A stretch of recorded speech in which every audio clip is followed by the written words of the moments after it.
It's always a dangerous play what just happened out on the floor. She didn't get undercut, but the ball was snatched from behind. She held on to it, and as she went vertical instead of horizontal, it came down on the flat of her back. What you look for in that is hopefully they land on their butt and those land on their head and their spine.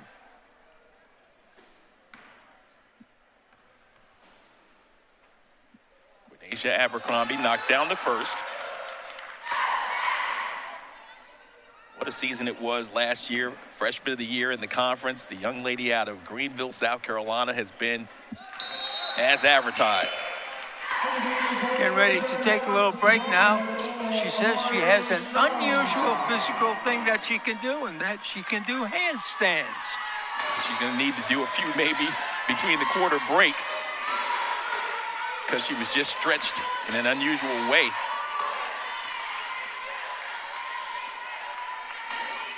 Jaguars still in that 2-3. Dixon Booker looking for help. Bounce pass to Spry. Spry puts it on the floor, spins against Martin and puts it off the glass. Talented move. If she's not left-handed, it was a great move. Yeah, she shot with both hands so far in the early going, but I'm thinking she may be more natural left than right. Getting ahead in field and scoring with a tough move is Goodley. That's the first time the Lions have beat the Jaguars down the floor. Yeah, the Catawba Indians with a tremendous run have cut the lead to 6.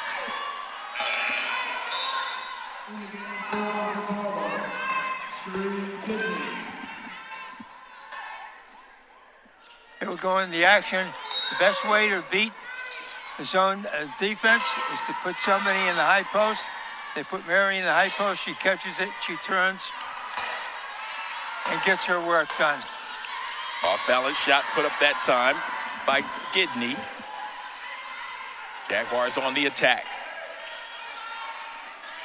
McGinley. Now a drive. Get inside. Beautiful pass to Martin. Wasn't looking for it, but her teammate bails her out as Amari Strachan. Sometimes it's better to be lucky than good, and fate was smiling kindly on the Jags on that play.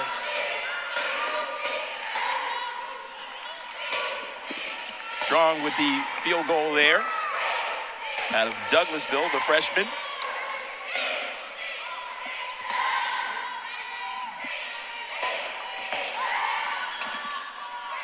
And that's thrown away. In tennis, they would call that an unforced error. The defense had nothing to do with it. She just threw it at the player's feet. Player couldn't bend over, and it went out of bounds. Julie Janis coming in. She'll be the point of this press. Whittle on the floor for Augusta. She and Burns running into the backcourt, and Burns traveled.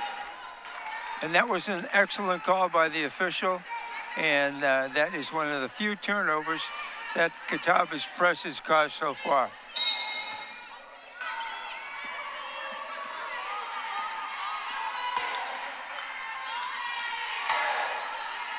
Seconds remaining.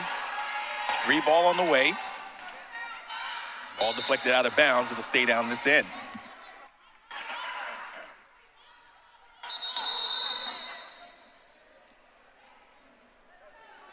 Tell you, with Spry out of the game now, I don't know who they're going to flash into the post to break up this zone defense.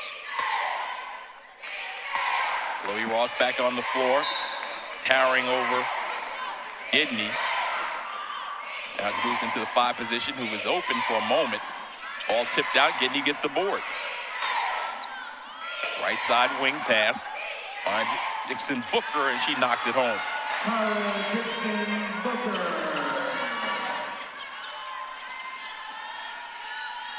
Whittle into the front court with the left hand. Looking to post up on that side is Strong.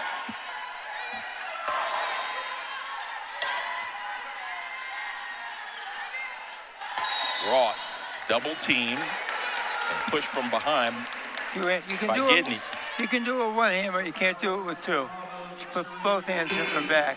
That's her second foul. Checking in for Union's Mary Spy. At the line for Augusta, Chloe Ross. She's a fan of sushi food.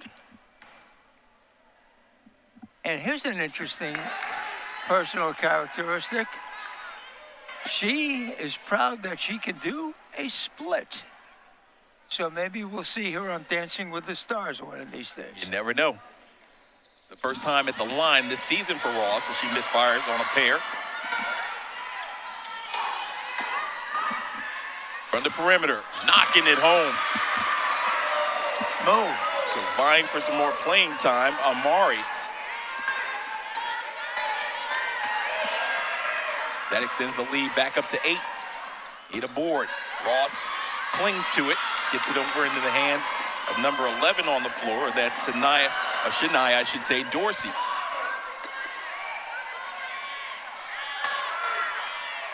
Dorsey from deep. Got it.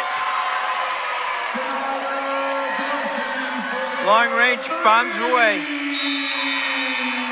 So Dorsey from way downtown, the freshman from Calhoun, Georgia, 5'5", but playing big for the Jaguars. As we've completed one quarter of play from the Christenberry Fieldhouse, this is Young Jags Night and Tailgate Wednesday, and the Jaguars with a substantial 11-point advantage on the Roar Network.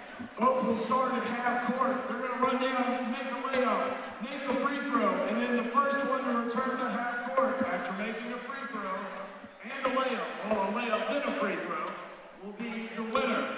All right, please welcome the Marines right there. Hi. With Erica, go mid-court. All right, so Erica's going to start there. All right, on your mark, get set, go, go, go. Half court. Run make a layup and a free throw.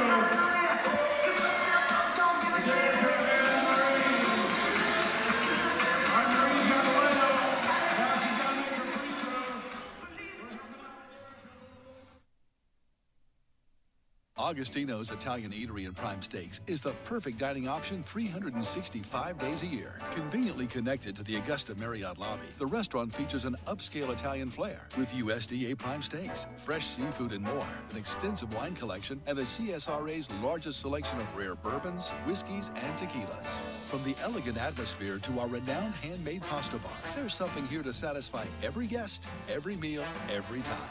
Augustino's Italian Eatery and Prime Steaks.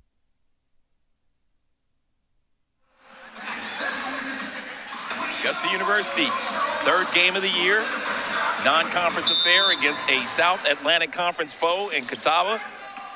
And they lead at the end of the first quarter, 25-14. Les Stewart's team able to speed up the pace early, give way for a little bit, and Spry back on the floor. Their leading scorer, averaging better than 23 points a game, gets on the board here to start the second. And you can see why. She can go inside, she can go outside. A great strategy for the Jags would be they've got 3 bigs that can play. They can go with Amore, Martin, and Ross, and she's playing behind them. I would go at our bigs in every game, in every possession, and get her in foul trouble, get her out, get her off the floor. Brooklyn Ingram burying a 3 ball. Brooklyn coming in averaging 9 points. And 50% shooting from 3 so far in the season. Shows you why with that 3 ball.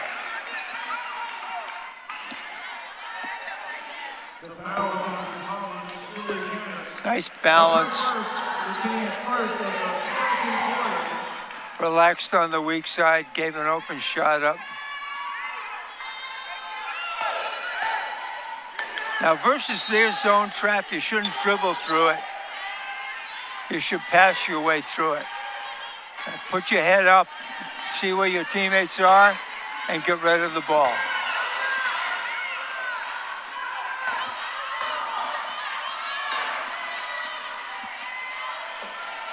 Autry driving to the bucket, puts it up strong. Whistle as she's knocked to the floor. She'll head to the line to shoot a pair. That's her first. It's Catawba's second Jags never gave up possession on this. One person took it all the way, took it to the basket. There's no underneath help for the Indians, and she went straight to the hoop.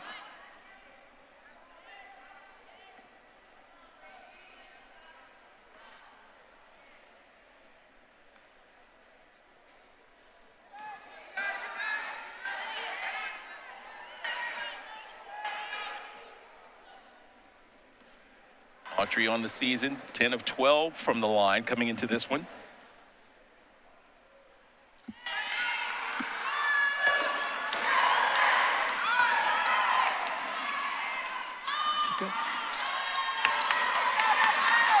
Here comes Burns on a 3-on, make that 4-on-1 break.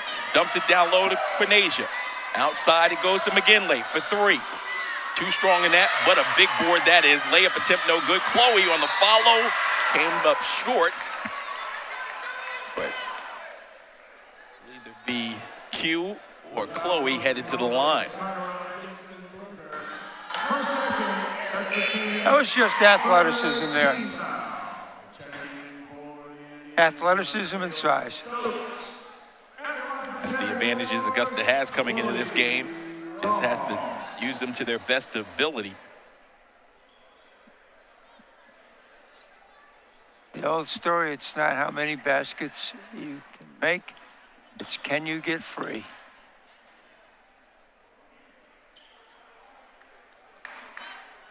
Chloe getting a little tape until they can get to a natural break in the action. Hustling all the way. The energy of a freshman. Well, things have changed over the years. In my generation, you could be bleeding to death out there. They'd never stop the game. She's shooting that too quick.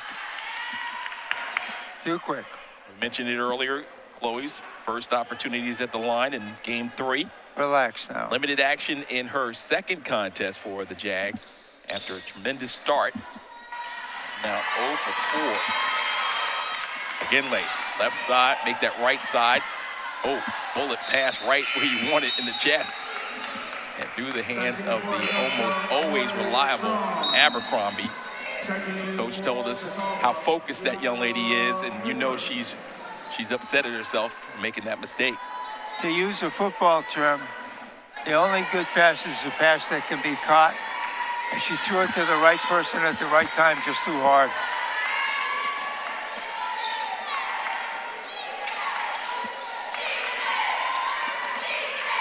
Crossover dribble, now pull up. Got it. Beautiful form out of Ingram. That was one heck of a play. That was one heck of a basketball play. Now here comes Q, and she lost it. Lost it out of bounds. This play here is smooth as silk, ladies and gentlemen. Smooth as silk. It's called stepping into your jump shot right there. Had the rhythm and the rhyme. 5-point game. Jaguars' largest lead twice has been 11 from the perimeter. 3 ball comes up just short. And here comes Autry. Back the other way with the Jaguars looking to extend to their advantage as we near the 7-minute mark.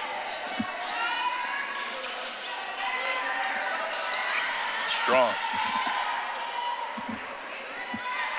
Autry, extra step, jump shot, finds the bottom.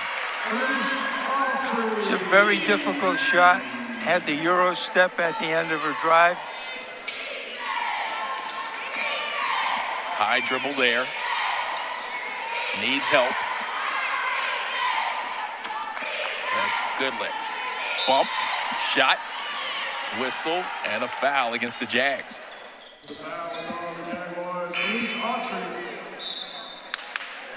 The Catawba Indians have a nice little team. They've got some quickness. They've got some outside shooters. They've got an inside presence, but only so far one person on the inside. I think it's a very entertaining game. Jaguars want to do what they did to their first 2 opponents, which is build a large lead and then hang on. In the first game, against North Greenville. They never caught up. It was 76-58 the final there. And in our second contest, they led Bartlett College by a huge number and hung on for a 4-point victory. As Coach told us after the second contest, looking for a complete 40 minutes of basketball out of this unit. Mentioned so many new players. We'll go back to last year. The fourth quarter was their worst quarter. And so far this year, it hasn't been. It hasn't been as good as their first quarter. Sierra Burns lost her sneaker. She had to go back and get it. Chloe Ross got it inside. Couldn't make the layup work as it was partially deflected. It'll stay down this end to the Jaguars. So Sierra, proper footwear. She's set to inbound. Last game, they scored 5 times off of inbounds plays. Let's see what happens here. This one can go in the backcourt, and it does. She did establish herself in the backcourt, fortunately. And now on the wing, wide open Burns. First look from deep. Can't get it to drop. Loose ball rebound, pulled out by Ross, and a held ball.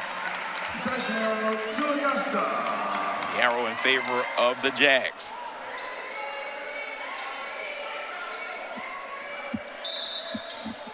Just the strength and ability of Chloe Ross. Looking like Wayne Embry in there.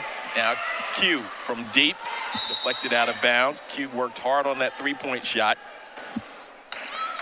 Saw her capability of knocking down layups, getting up and down the floor, and hitting the mid-range.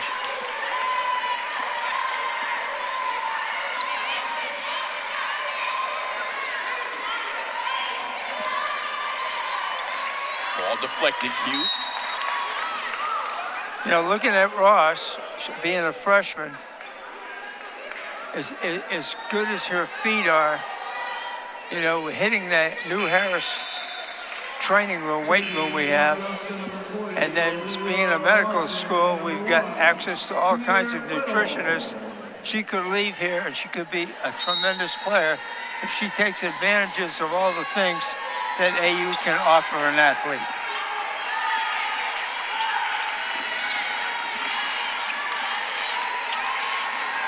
Dribble drive, works against the second defender who stands up and blocks it. Olivia Martin with the rejection. Whittle in the front court. Martin was running the floor, didn't get rewarded. Now it's Autry, goes with the left side, pulls up. Back iron, no good.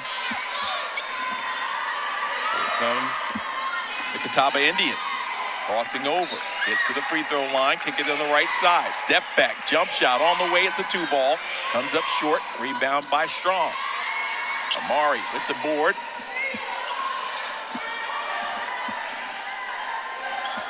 Both teams silent here over the last 2 minutes. Beautiful pass to Olivia Martin. She misses it. Rebound pulled out of there. Autry kicks it over to Burns. Burns tries to go baseline. There's a whistle on a push from behind. You know, quickness shows in a lot of different ways in basketball. So when you say a team is quick, that can relate to getting up and down the floor. But if you'll notice in this game, Augusta's getting all the second balls and all the loose balls. That's quickness. That's a nose for the ball. So quickness can be to your advantage in a host of different ways.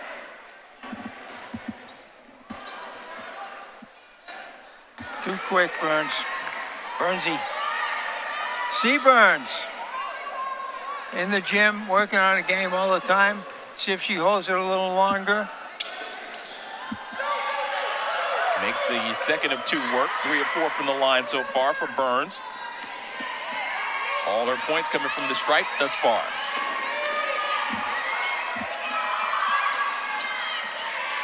Pull up. She's got a jump shot. Ingram. Her second made 3. She's got 8. That's the second one of those that she's made. And she does not have a major college body, but she's got a major college shot. Offensive foul whistled against the Jaguars.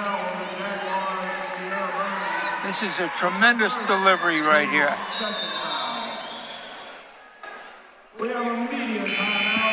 Thought we were going to have a jump shot on that. We had an offensive foul. We've got the under 5 timeout, Lynn. It comes with 4:57 left to go before halftime, and the Jaguars clinging to a 3-point lead.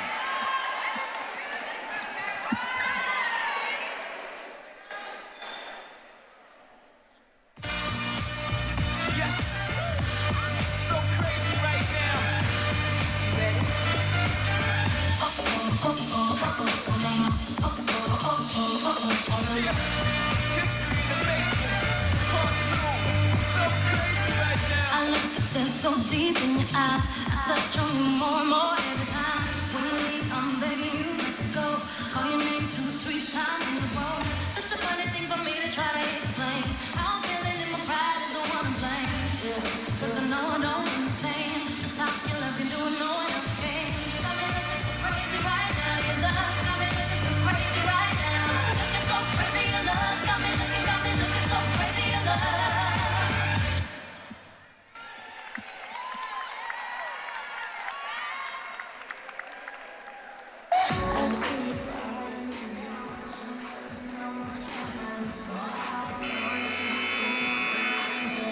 Looking at a couple examples of AU's size and their size.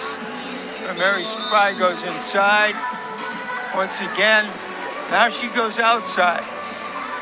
She's probably the most skilled 5 that we've played against so far this year, and she's really not a 5. If she was playing in a different program, she'd be a stretch 4.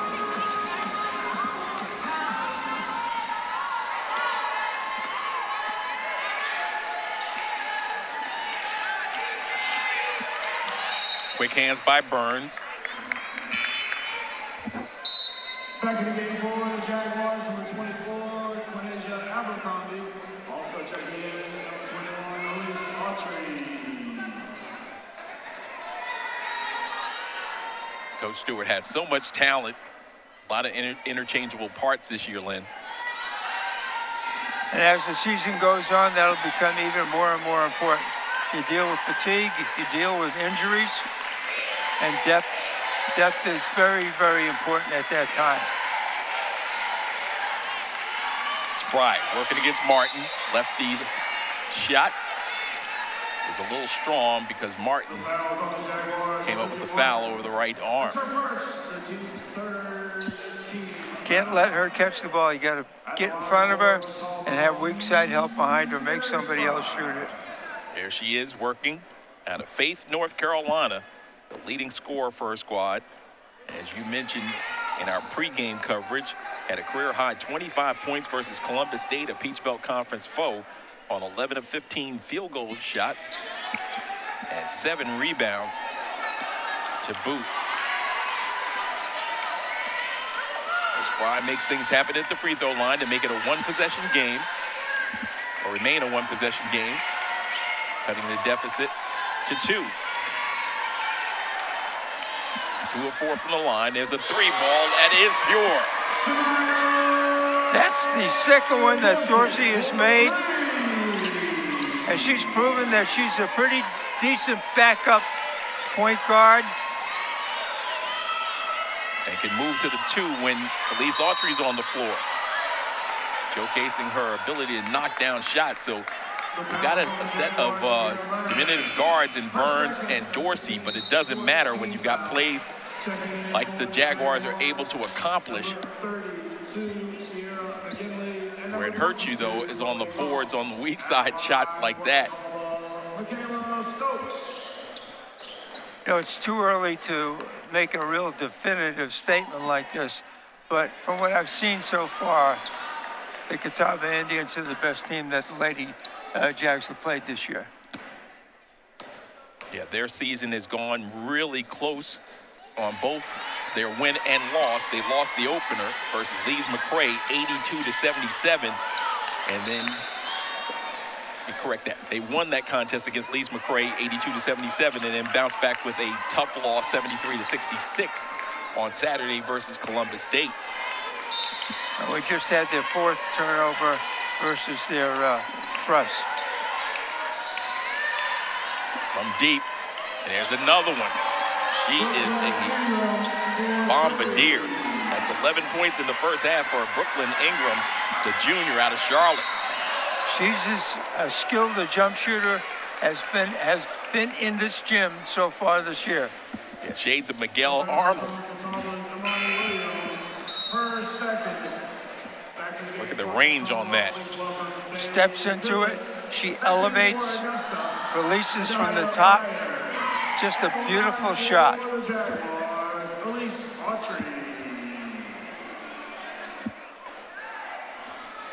Autry back at the line. for the Jaguars, that is. Her first opportunity at the line. What do you think of her freshman campaign, Lynn? I thought she over-dribbled in some spots. I thought she's a lot better this year. And she's the engine. I mean, if she were to get hurt, God forbid, they'd be in trouble. How did Spry get open inside? Ball movement. 34-33, as close as we've been since the onset. Dorsey, 2-on-1, pass to Ross, hesitates and lays it home. That's a perfect example of why she's so important to this team. Chloe Ross, all of her points from two-point land.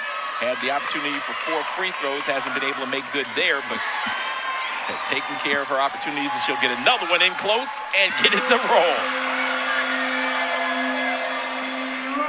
The incredible Chloe Ross, the diaper dandy, making things happen early on for Augusta. Spry didn't first get start back. of the season. Spry didn't get back, and she beat her down the floor. We talked about the conditioning. She's probably already working in the Harris Sports Performance Center. Saw it exhibited there, up and down on the veteran Spry. There's a deflection. Fired. There's a push. They didn't see it. And there's a charge underneath as Autry once again takes contact and hits the floor. And that all happened because they played in front of Spry and behind her, so the ball had to be kicked out to the corner. The corner player forced the drive. Jack's weak side help took the charge. Good basketball, good secondary defensive help. Got a timeout on the floor, but we're going to keep it right here. Kind of give you some numbers to know going into the halftime. Still 2 minutes, 29 seconds remaining. The Jaguars with a 5-point advantage. They held as large as an 11-point advantage so far. Coming into this game, Augusta averaging 71 points a game. They're right there on that pace, giving up 60 to their opponents, shooting almost 44% from the field, 23% from long range, 76% from the stripe. Compared to the Catawba Indians, 74 points a game. They're scoring a lot from the field, 43%, pretty good field goal shooting percentage, just 0.9% below Augusta, 26% from long range, 66% from the free throw stripe. Jaguars with a 2-rebound advantage overall, 39-37 in game. But that big number, the 26 turnovers, and look at those turnover numbers at the break. But you see exactly how the Jaguars have been able to cling and hold on to this advantage. Lead was just 1, thanks to Chloe Ross, elevated to 5 as Autry comes up shy on that attempt. Loose ball rebound picked up by Q, tries to get it to Ross. She barrels in strong, throws it up high off the glass, and now back they come. Left wing, ball deflected. Hit it out high. They're working around the perimeter to the shooter. Ingram gives way, puts it in the hands of Goodlet. Off-balance shot goes high off the backboard and scores. Bailey Goodlet. Great move. Sophomore. Fake left, went hard to the basket, kissed it in off the glass. Sophomore out of Salisbury. And there's Chloe Ross, unstoppable. Great teaching point there. Catawba did a good job of fronting her. However, there was no backside help. She gets an easy layup. Just positioning as the deep try as another one. Brooklyn Ingram is on fire. Tell you what, they ought to give her 2 meals on the team bus tonight because she's terrific.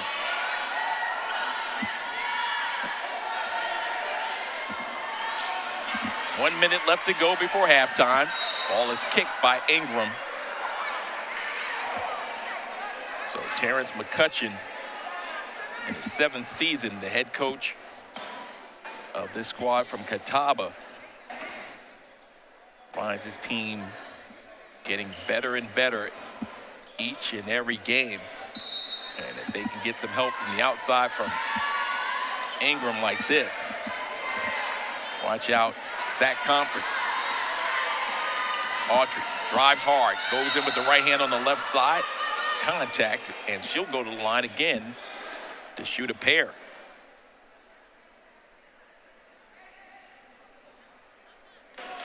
Here we go. Drive to the hoop. That's her first. The old Hunger Games. She loves the program, the Hunger Games. And if she had one quality that she could have as a superpower, she wants to be invisible. But sometimes she streaks up and down the floor so quick you can't see her. We just had John Cena make his final appearance at Madison Square Garden, and he's known for the "you can't see me" routine. He said he found that early on in his career. He went into the ring and there was hardly anybody there, so he did the "you can't see me" routine, and it stuck. What a career he's had. Yeah, movies, commercials. Elise Autry,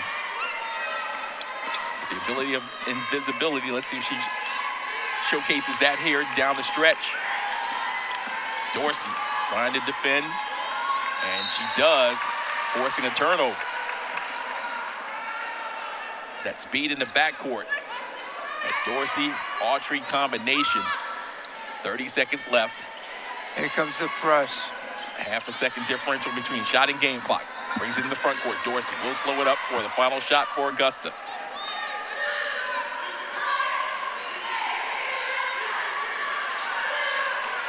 Jaguars have led by as many as 11 in this contest on 2 separate occasions. Had an 8-point lead just a moment ago. 5 seconds. Got to get the shot up. Autry, step back at the buzzer, comes up short, and the Jaguars will be pleased. But Celeste Stewart knows she left some money out there on the table. 42-38 is our score at the break. The Jaguars out in front, but it was Catawba, the Indians, who took full advantage of the favor of their outstanding scorer. Her name is Brooklyn Ingram, the junior from Charlotte, North Carolina, 5'10" guard, and she's been on fire.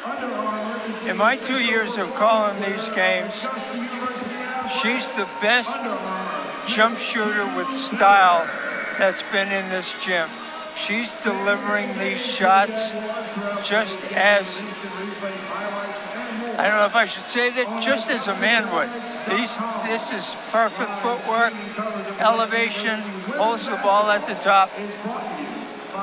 Great jump shooter.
Ladies and gentlemen, the Augusta University dance team.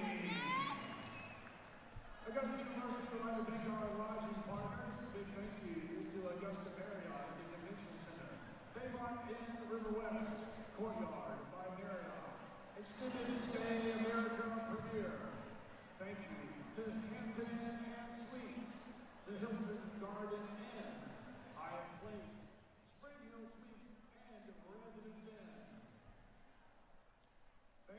Janet King is the reigning champion of commercial cleaning services in the CSRA. Janet King is proud to team up with Augusta University Athletics, bringing our winning streak to the heart of the action. Our dedicated local franchise owners are part of the team bringing championship to the facilities today's service. This is a winning combination. Alvin and Yvette Harris. Today. What fantastic givers they are to Augusta University, and they've meant so much to the program in terms of their charitable giving, not only for this Kristen Berry Fieldhouse and the first ever sports performance center inside of our gymnasium, but also outside in baseball. They've made some major contributions as well. So we congratulate the Harris family as Dr. Keene and his lovely wife were featured in that package as well. We give thanks to the producers of our production and all the hardworking men and women on this cast. Charles McNeil, Len Carlson with you. And I tell you what, this has been a fun first half of basketball, Len, and an opportunity for us to see Augusta University score their most points in 20 minutes of action, 42 on the board. I think one of the things that has really endeared the people who are here into this game is the Jags are playing good, but they're playing against a quality opponent that's playing well. So we're seeing some good basketball. And, you know, you always want your team to win, but you also like to see them play against somebody who's going to represent their school and give them a tough time. And that's exactly what we have happening right here today. The SAC Conference versus the Peach Belt. Let's take a look at the preseason picks from the coaches of how the Peach Belt will unfold this 25-26 campaign. As you see, Augusta University picked to finish third in conference play behind perennial power North Georgia. And then Columbus State, who was caught fire here of late, has been formidable over the last couple of seasons. Flagler in the fourth place position, followed by Lander. Georgia Southwestern State, just a couple of years removed for some greatness that they have had. And then Clayton State, USC Beaufort, newest member of the Peach Belt. You see Middle Georgia also joining the conference this season. Looking forward to seeing them here inside the Kristen Berry Fieldhouse. USC Aiken and Georgia College and State University from the 9 through the 11 place positioning. So these 10 home games against your opponents, and we'll look forward to see how Augusta University does. We're just 3 games away from the start of the Peach Belt Conference season. Coming up next, we've got more fun and more stuff as the halftime festivities continue right inside of Kristen Berry Fieldhouse. You're watching the Roar Network.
Today we are here to celebrate two very special people. We're also here today for a ribbon cutting ceremony and the naming of our brand new state-of-the-art Alvin and Yvette Harris Sports Performance Center. Alvin and Yvette Harris have been pillars of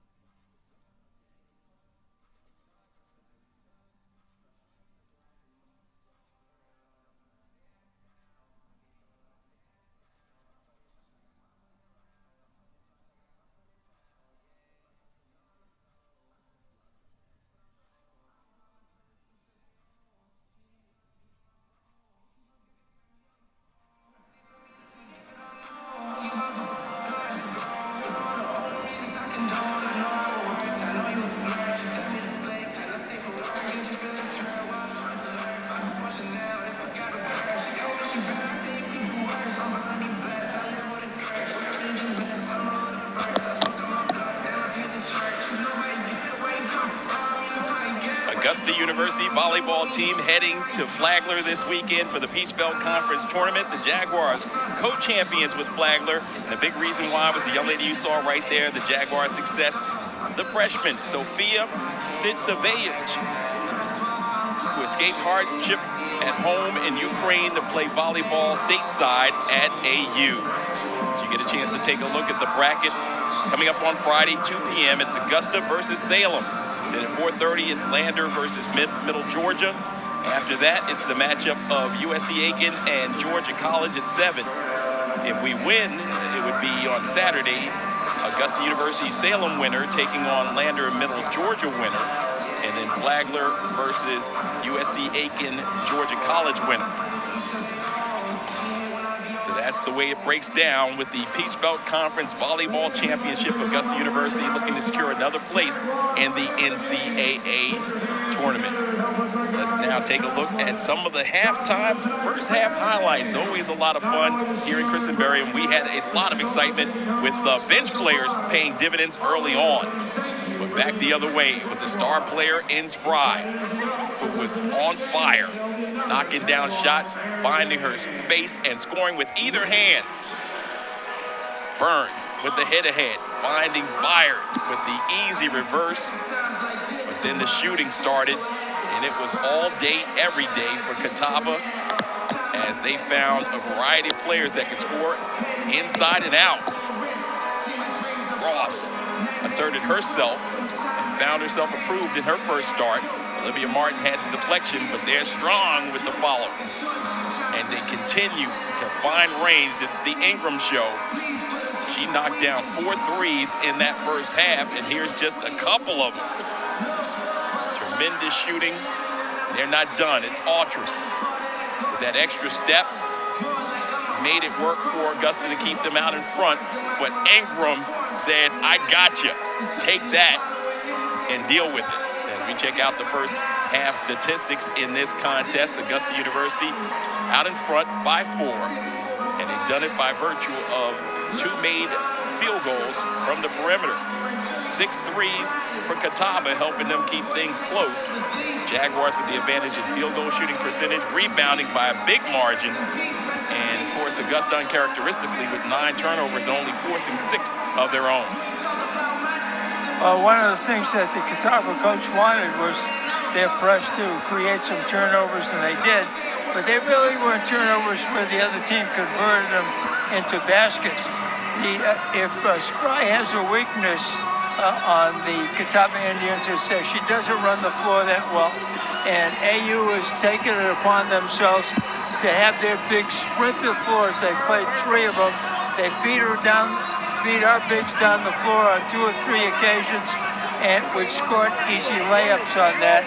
And if for me, once again, Elise Autry playing outside has just done a great job of running the show, creating some offense, dishing the ball. And then I've really enjoyed watching Ingram play for the Catawba Indians. I don't know if her father played basketball or what, but she just hasn't learned how to shoot like this in the last year or so. She has an absolutely perfect jump shot. Her delivery is just terrific. We're going to take a timeout, but when we return, we're going to revisit Lynn's keys to victory and check to see how Augusta can become victorious for the third consecutive time. This is Augusta University basketball on the Roar Network.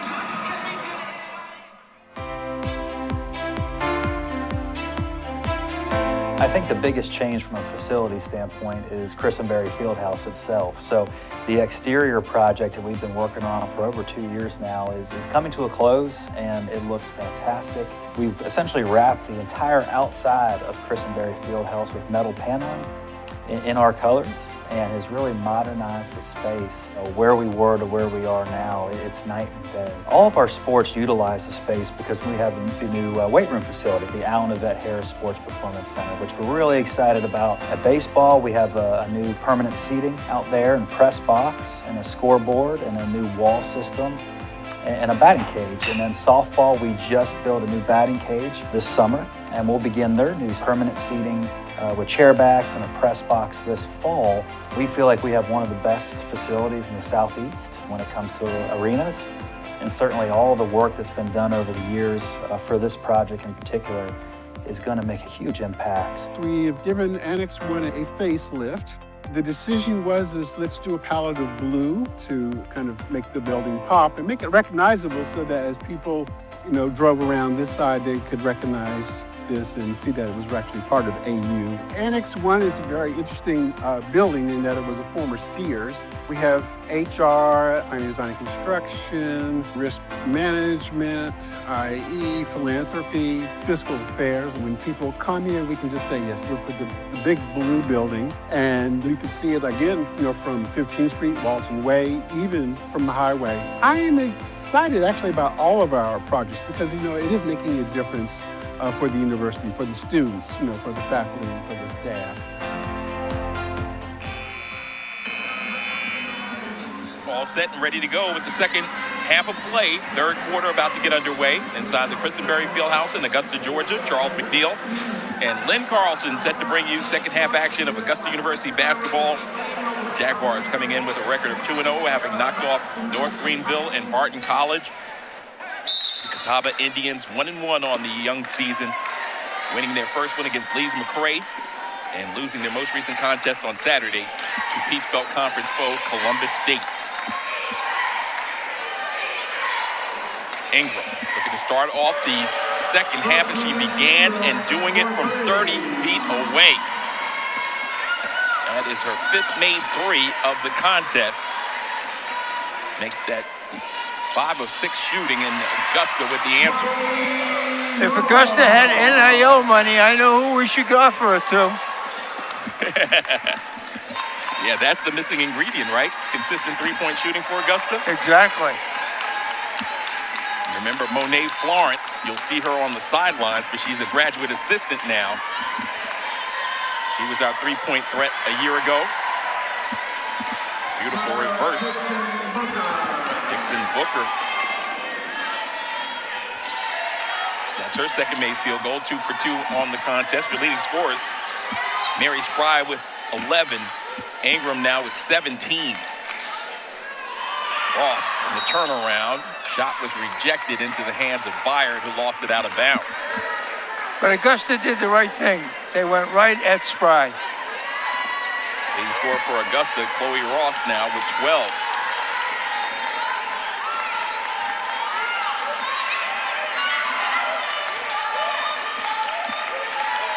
Ross in her season opener, her first career collegiate game, scored 8, now on a career high, as that runner fell to the bottom. That was Goodlett. So Goodlett now with 8. And a turnover. So uncharacteristic turnovers by Augusta. Catawba in that 1-2-2 press. We beat the press. He beat the press and then delivered the pass too deep, and our big could not react to catching the ball, and it went out of bounds. Spry juggled it, gets it out to Ingram, way off. Ross with the easy board. Head ahead now, they're looking to run. Abercrombie ahead of the field. That was an unusual play. Q goes down the court. Ingram standing there, gets out of the way and lets him make a layup. Yeah, she thought she was going to give the ball up. Q did the smart thing, the sophomore.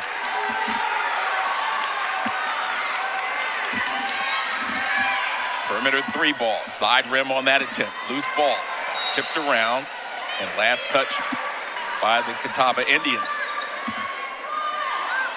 Take another look at Q and see what she just did. Running down, Ingram disappears, layup. But I think she was thinking of herself. If she had flared out, her teammates would have probably hit her for an open 3 look. Exactly. Hit a head pass. There's Q ahead. Working against the defender. Elevates and puts it home. And that's why she's an all-Peach Belt Conference performer, Lynn. Special situation play. Isolates the best athlete. Yeah, best athlete scores. Q with 2 quick field goals. Give her 10 now in this contest. Shot no good. High above the rim. Pulling that one down. Ross held it high. You love that. Not allowing these smaller defenders to get anywhere near the basketball, and then she outlets it. She got hit on the forearm. See how she does on the press break. Cross-court pass to Q, who brings it across. Now 3-on-2. Right side pass.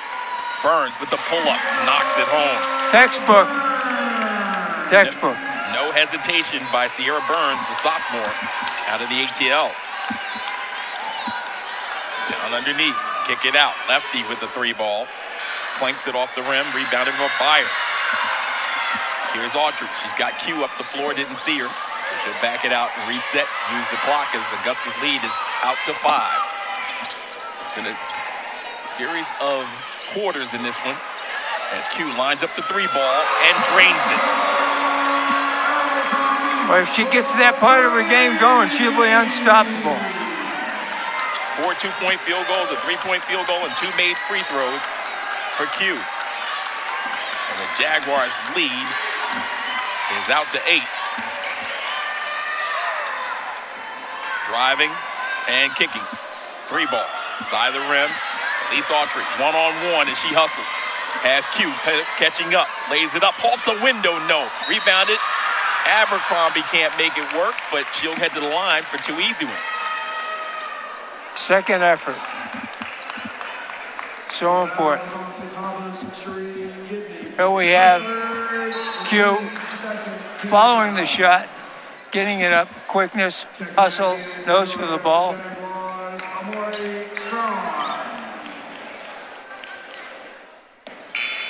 Also that game for the Jaguars, Shania Dorsey. At the line for Augusta, Quinasia Abercrombie.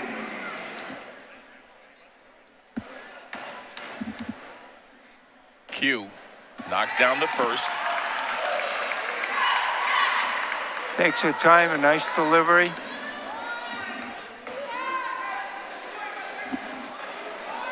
Just her second missed free throw of the season. Shot that one at about the 3-second mark. 12 of 13. Make that 12 of 14 on the season for Q.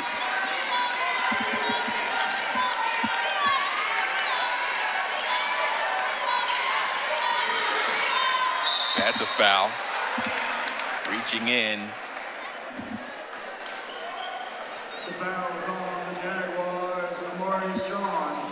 You know, those are the kind of fouls that drive coaches nuts, because when you foul a person who's getting ready to take a bad shot.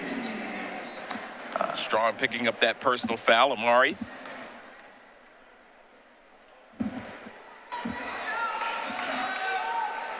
There have been a lot of missed free throws in this game. Uncharacteristic. To mention for the Jaguars, shooting 76%, maybe not so much for the Catawba Indians. They came in shooting 66% from the line.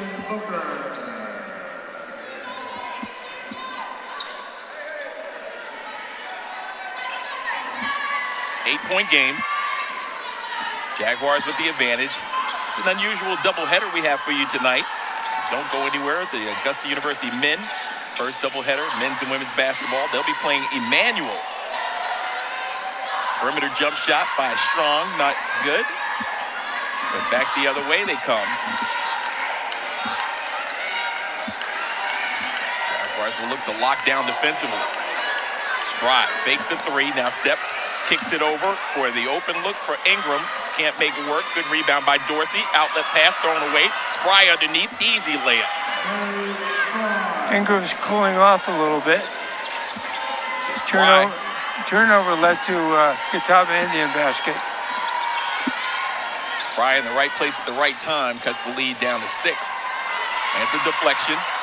Ingram has it. Unforced error, another one for Augusta, and Les Stewart ready to bring somebody in.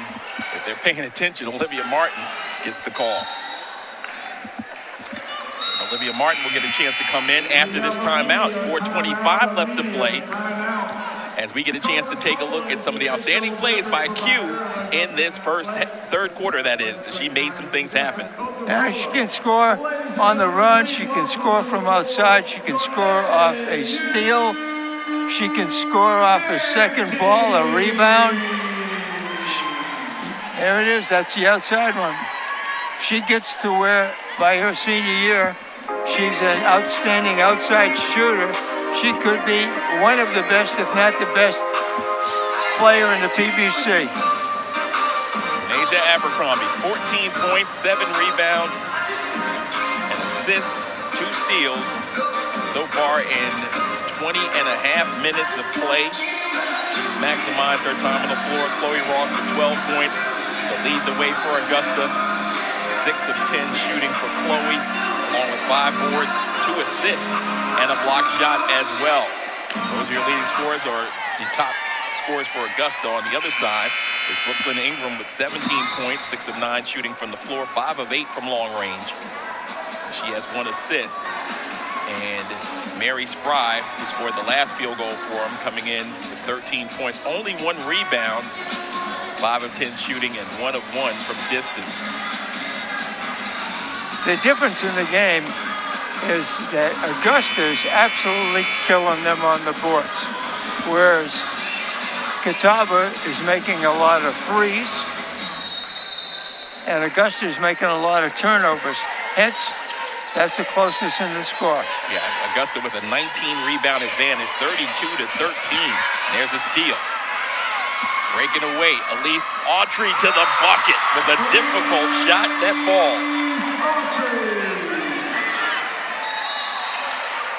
For Autry, that's her 3rd made field goal in 8 attempts. She's got 11 to join the double-digit club. Great steal out front, and when you steal the ball out front, Charles, what happens? It's 2 points on the other end. Turnovers out front are a killer. She seeks contact most times as well, Lynn. Absolutely. And that's something that you teach your players in training. If you got an opportunity where the defender is behind you or in front of you, they're backpedaling. Yeah, that's an interesting point that you bring up. A lot of times when it's a one-on-one situation in the open court, the man with the ball will try to run away from the defender, and you shouldn't. You should just try to get the angle and put him on your butt and back. Now, the only way he can get to the ball is to reach over and foul you. So, a lesson to be learned, a coaching tip. 4 of 6 shooting from the free throw line for Spry. She has 15 now. The Jaguar lead is back to a 2-possession game, 6-point advantage. Dorsey kicks it back up to Autry. Strong on the right side, working against a 2-3 zone. Dorsey lines up a 3-ball. Planks it off the back iron, no good. Nice crowd has made their way in.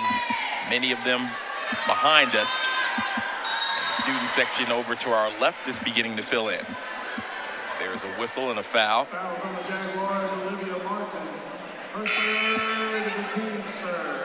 Olivia Martin played behind the post person and paid the price.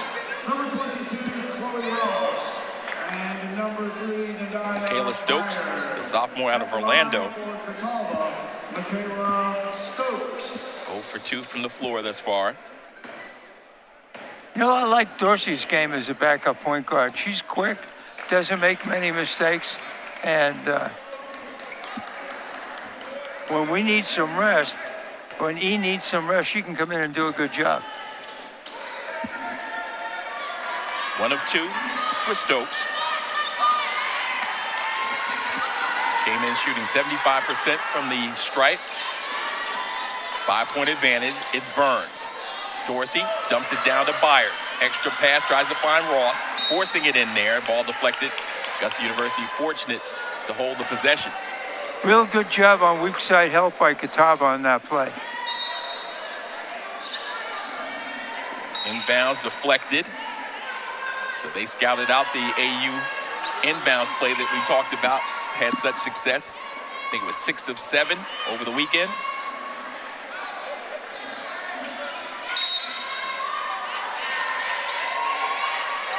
Ross, delay, setting the screen. Now it's Autry on the drive, kicks it. Burns, wide open from deep. Got it. Perfect ball movement, perfect delivery. Burns knocks it down. 1 for 2 from deep. Sierra Burns now with 8. The Jaguar lead is back to 8. Inside of 3 minutes to go in the third. Ingram.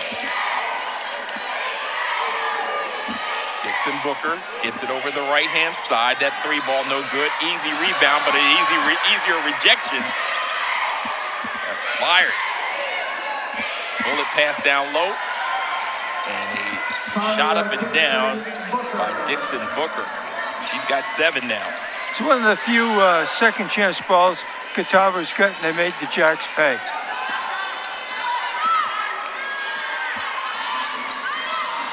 Dorsey finds Ross through her mitts and out of bounds. Drive, kick.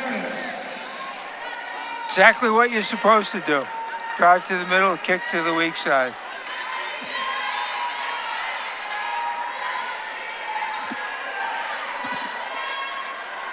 Two-possession game nearing the 2-minute mark. In the third period, Augusta University watching another one by Ingram, this time no good. Chloe with the big board. She's missed the last 3. Came out of the halftime locker room and knocked one down. I think she's too close to the line, Lynn. She's been shooting from at least 5 feet away. Now on the left wing. Augusta, can they line up a second one? No. Big rebound. Chloe muscling her way to a held ball, and the possession arrow in favor of Augusta, and that will win Chloe Ross some fans. What's the old adage? Size matters. There you go.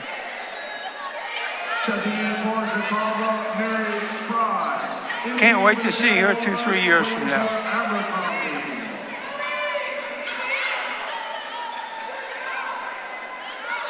Showcasing the muscles on that one.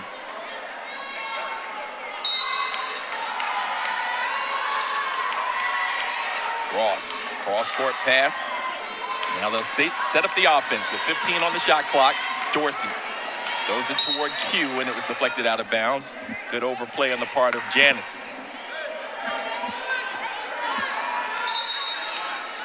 Janice out of that basketball factory that is Asheville, North Carolina.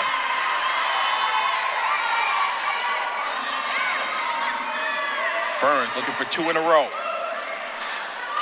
Ross with the board, up off the window. Chloe Ross. We've just seen the tip of the iceberg with her, folks. 14 points for Ross. Jaguar lead is back to 8. Spry back the other way. She's fouled. The foul is on the Jaguars, Chloe Ross. That's her first, Augusta's 4th of the quarter. At the line for Catawba, Mary Spry.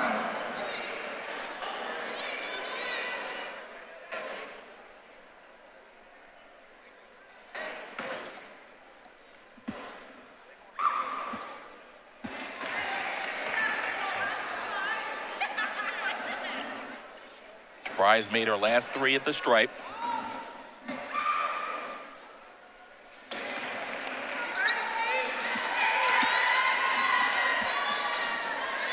So 4 straight from the stripe for Ross.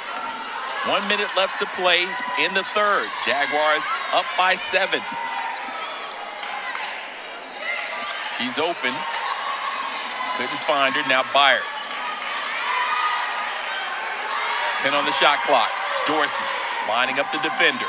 Gets the high ball screen. She drives, free throw line. Pass. Byard. Got to put it up quickly. She does. Shot goes up, no good, and that's a shot clock violation before Ross could get it up. Shot clock violation.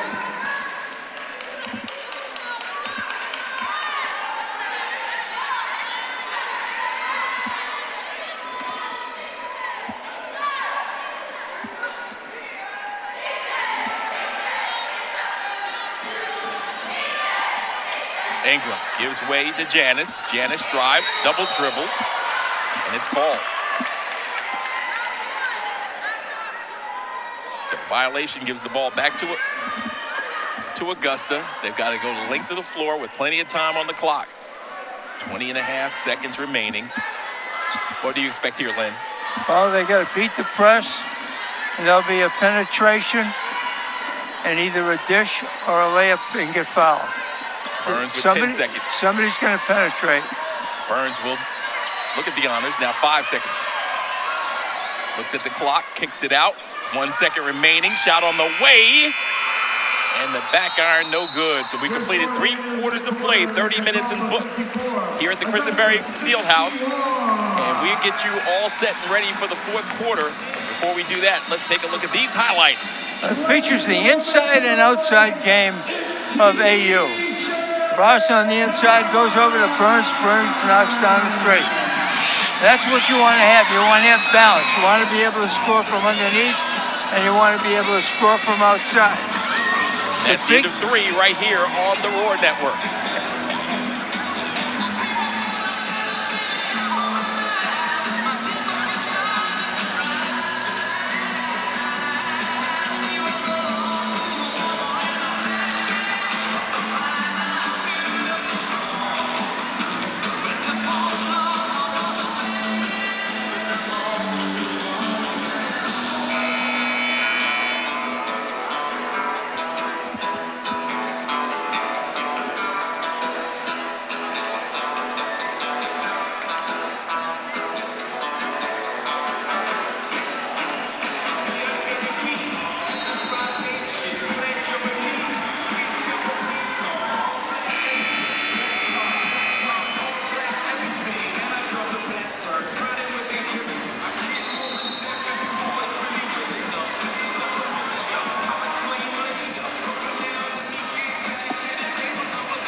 Set and ready to bring you the 4th and possible final quarter of this outstanding non-conference affair on a Wednesday night.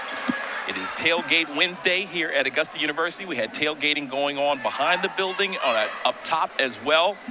Fabulous new refurbished Christenberry Fieldhouse, the site for this one. Also Young Jags night, as the youngsters from our community as well as the student population encouraged to come and support your Jaguars. Their first doubleheader, men's and women's, of the season. Perimeter 3 ball goes up, no good. Loose ball rebound. You've got Spry on the floor along with Ingram, their talented offensive duo, who has contributed mightily in this one. 34 of their team's 54 points so far. Ross has it deflected by Spry. Got to try a bounce pass in that instance. Now driving back the other way, getting to the bucket was Goodlet. She draws a foul, I believe, against Byard. You know, Spry knows what she can do and what she can't do. She gets the ball in the center of the court. They're in a fast break, and she goes, hey, I'm not quick. She dishes it off to a smaller teammate who takes it to the hole and gets fouled. Every player has limitations, and when you know your limitations, you can play around them. And that was a perfect example of it. When I was coaching many, many moons ago, we called it attention to detail. Recognizing who you are on the floor and finding somebody who can finish a play. So Goodlet makes the second of 2. cutting into the deficit. Now a 2-possession game at 6. Came into this game telling you the Jaguars scoring 71 a contest. They should go over that. Conversely, this Catawba team has to go some distance to get to 74. As there's another errant pass. So 2 attempted passes into Ross go awry. But they'll throw it in the backcourt. Nope, they say it's deflected. Shot clock at 21, and now a throwaway. So one of the huge numbers in this game, Lynn, is rebounding. Augusta with a 20-rebound advantage as we began the quarter, 36-16, but the margin is only 6. How is that possible? Because Catawba's making 3s, Augusta's making 2s. Both teams have missed a lot of free throws, and Augusta's getting all the second chance interior baskets. So Augusta shooting 48, almost 49% in this contest. Catawba nearly 43%. Autry gets inside of the painted area, knocks it home. Autry likes to go left when she penetrates and pull up and shoot the jump shot, which is unusual for a right-handed scorer. Mary Spry again. Ross played behind Spry. Spry caught the ball and made her pay. Len, we talked about the keys to victory. On our next stoppage of play, I want you to pull those out again and go back over them with our fans to let them see how far we were in terms of our anticipation of what would go down in this contest. 5-point game, and Ross with the board. Got to hold it high again. She held it down. And the held ball. She might be getting a little winded. So again, another opportunity to see how this squad has been able to cut into the deficit. Nice fall away by Mary Spry. I'll go with she's a stretch forward. She's not quite beefy enough to be a legitimate post person, but that's a nice turnaround jump shot. She'd be a great in a high-low offense. Sprint it to the free throw line, have a turnaround, hit the J, and occasionally dump it down into a low. All right, so now's a great time for us to go over those keys to victory. Well, what Augusta tried to do is they tried to rotate their bigs on Spry to wear her down and possibly get her in foul trouble. But not only is she a good player, she's a smart player. So once she saw that the thicker Augusta players were abusing her underneath, she started playing in front of the post people, and she's picked off about 3 or 4 passes. And she's got great hands. She can shoot from 15 feet. So as far as stopping her, they've taken advantage of her lack of quickness by beating her down the floor. But the surprise of the game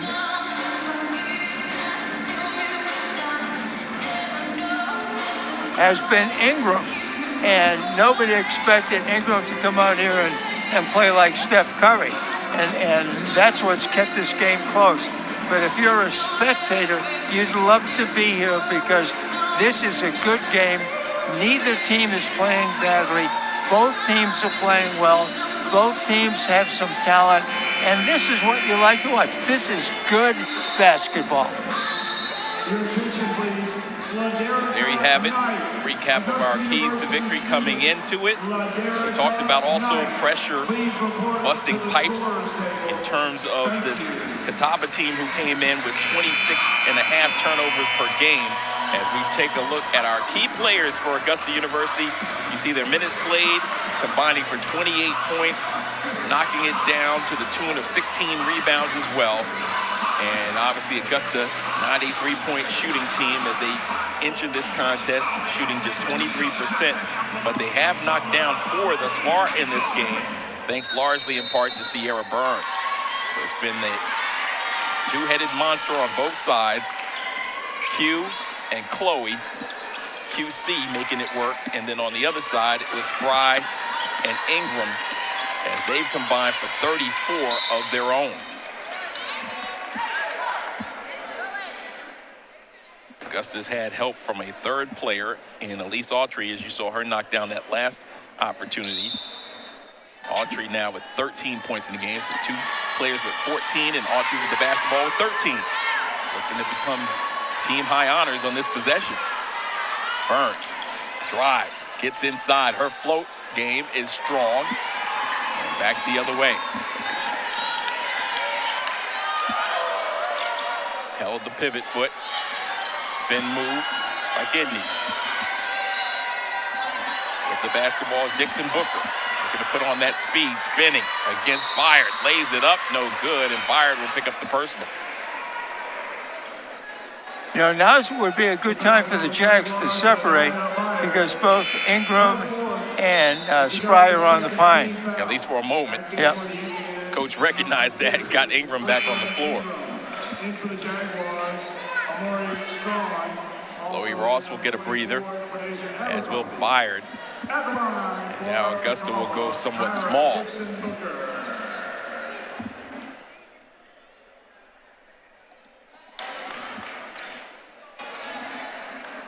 Remember, Augusta University still waiting for the services of Amari Jackson.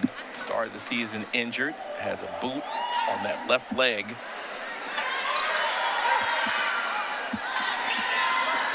Strong out there to grab the board.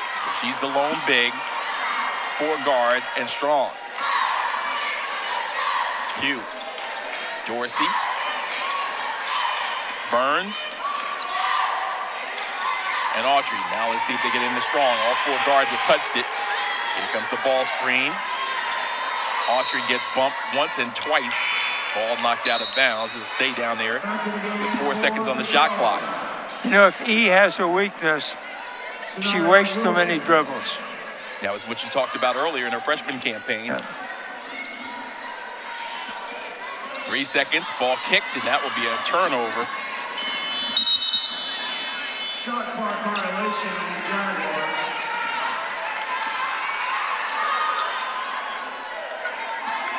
Augusta must remain vigilant and aggressive. They were in a contest like this that we watched courtside on the other side, Lynn, in the preseason against Francis Marion. Went nip and tuck, final score 63-61 Jags, and I think they learned a lot from that one.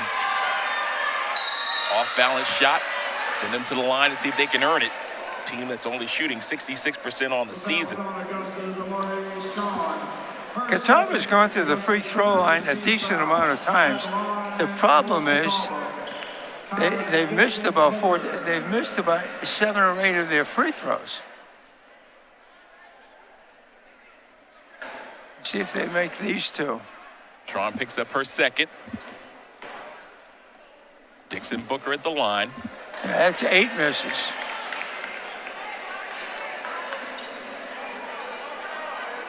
Dixon Booker 1 of 3 from the stripe. Coach Celeste Stewart utilizing this opportunity to go small. With Spry on the bench. 9 misses. Again, we talked about a team that's not shooting well. And there's opportunity for them to chase, go strong. Q went the wrong way on that one, but dives for the loose ball. Q has it. But the arrow in favor of the Catawba Indians, who take over possession just under 6 minutes left, trailing by 4. It's not important that you be able to make baskets with your left hand. It's important that you can make layups with your left hand. That's all you got to be able to go left and make a left-handed layup.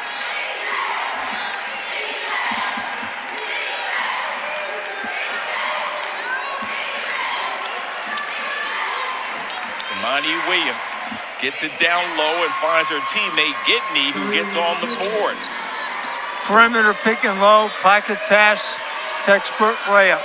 Gidney now with 5, and a timeout on the floor in a 63-61 contest. Eerily familiar score we saw just before the season began. Preseason action, Augusta scored that total in their victory over Francis Marion. Now they'll try to knock off this South Atlantic Conference squad in Catawba. Try to do so with some coaching tidbits from Celeste Stewart. So what do you think coach is telling them? protect the ball and good shot selection and good ball movement and get back on the boards. This is a nail biter. This other team's pretty good. I didn't see can't remember how Francis Marion played, but this is a quality basketball team from Catawba. So when two good teams play each other, one good team's going to lose. Columbus Region Crossover is the event that Catawba was a part of to open up the season in Salisbury, North Carolina. They'll get ready for action on Tuesday. They'll go up to Livingstone. Augusta will face Livingstone in the coming weeks. But this Sunday, their next home game will be Women in Sports Day. So make your plans to be with us at 5 p.m. as the Jaguars will take on that same Livingstone squad. So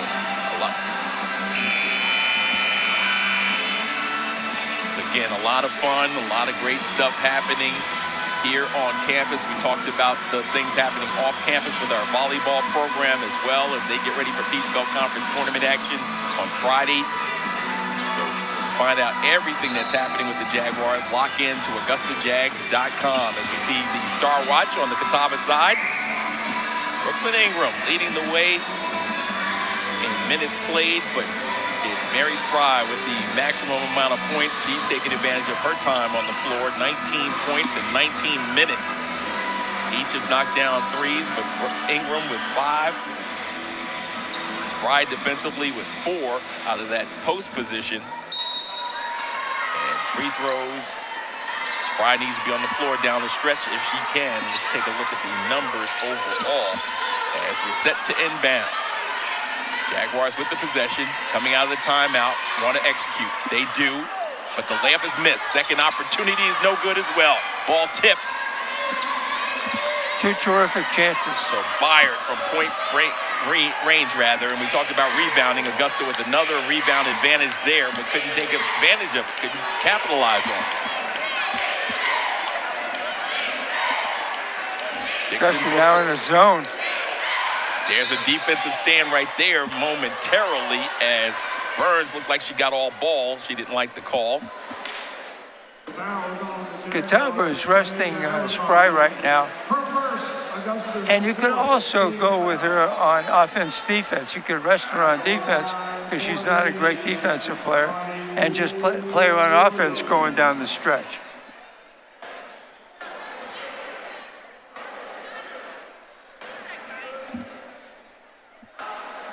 Throw up and good.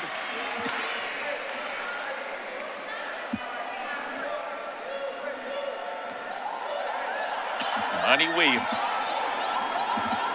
Hi, Monty. Monty with a pair of free throws. And we've got a tie game. Williams on the board for the first time, and there's a steal. Opportunity to take the lead. From the perimeter, 3-ball. Side rim, good box out. Second chance opportunity for Catawba. Looking to drive the lane. Off balance shot from a difficult angle, and she buries it. It was a tough shot that went in.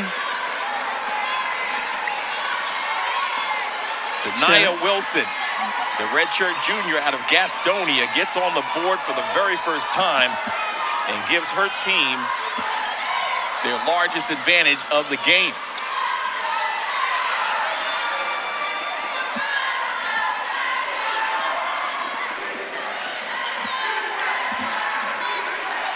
The Jaguars are going to have to dig deep in this final 4 minutes. Crowd is continuing to file into the Christenberry Fieldhouse. Young Jags night and a tailgate Wednesday. Jump shot from the perimeter comes up shy. Player goes down and still down, and Jaguars have a 5-on-4. They need to concentrate. Burns to the bucket. Can't make it work. Byard keeps it alive to herself. Brings it up top. Jump shot on the way. That's going to miss everything. Back the other way. Critical play right here. To the basket. Offensive foul on Ingram.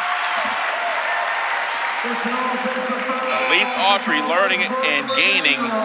After she misfired, she got back defensively and made the biggest play of the night so far. That's not Jaguars within Ingram's 2. game. She should have backed it up.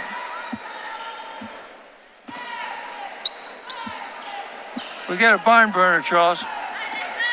Mary Spry back on the floor for the stretch run, well rested.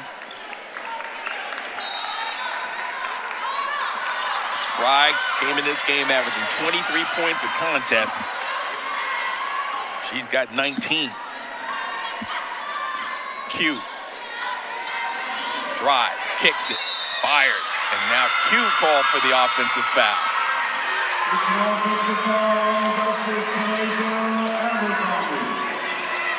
Here's another look, Lynn. Left her feet on the pass, couldn't control her landing, just plopped into the defender.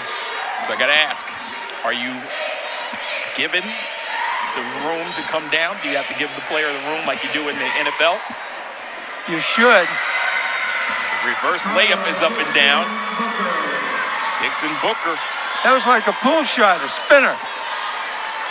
her fourth made field goal. She's got 9 in this contest. 67-63 is our score. Catawba with their largest lead at 4. Uses her body well, seals the defender, and spins it in off the glass with her left hand. So the Jaguars in their victory over Barton, the 4-point win, had 3 players in double figures in that one. Abercrombie with 15, 14 for CeCe McGinley, and 12 for Sierra Burns. In this contest, 3 players in double figures, Q and Ross with 14 and Autry with 13, but trailing by that same margin, 67-63 that they won with on Saturday. Well, going down the stretch in a game like this, you're down 4. You want the shots to be taken by who you think are your best players, the players that give you the best chance to win. So I'm interested to see what kind of plays Coach Stewart draws up now to get the ball in the hands of Q and to get the ball into the hands of Ross or whoever she feels can make a hoop. One of the things that has hurt them all game is the inability to make the three-point shot, and then they miss some point-blank layups, and they've got the rebound and missed the point-blank stick back. So it's all going to come out in the wash, as they say. We'll know the answer to all our questions in 2.5 minutes. A young group of Jaguars on the floor. You've got 3 sophomores and 2 freshmen, Lynn, have to grow up in front of your eyes.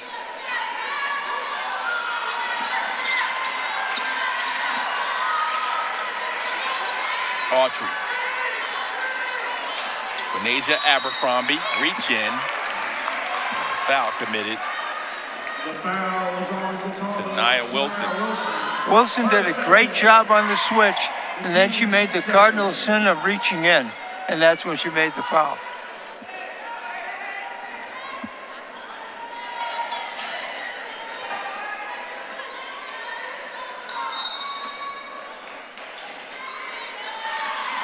On the shot clock. Autry running the point duties. That's Dorsey. Crossover, kicked it out. Autry lining up a 3-ball, and she's got all 3 of those.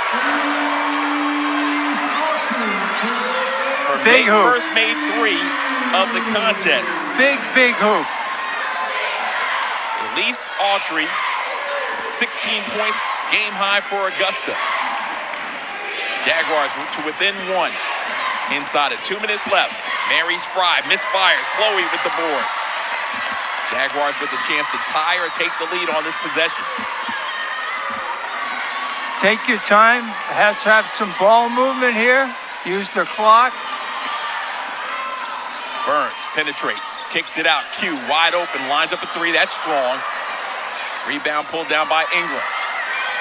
Ingram being hawked out there by Burns. Wilson into the front court. Timeout, Catawba. timeout called. Veteran coach Terrence McCutcheon, 7th season, calls the timeout with 1:25 remaining, clinging to a 1-point lead.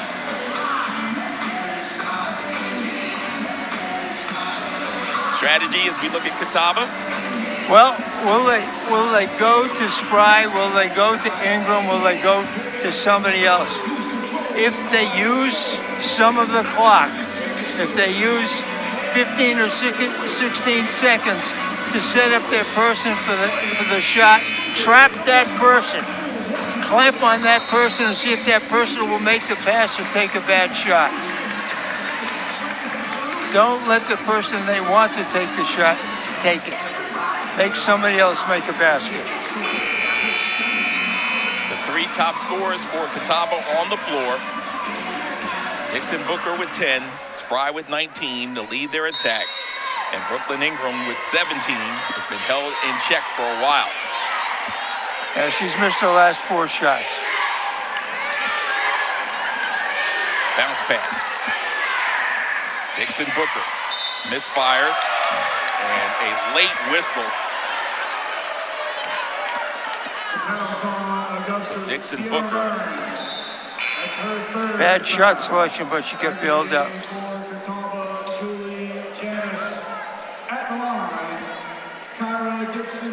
Okay, she's 2 for 6 from the free throw line. Let's see if she can knock these down. 66% free throw shooting team, and she knocks down the first.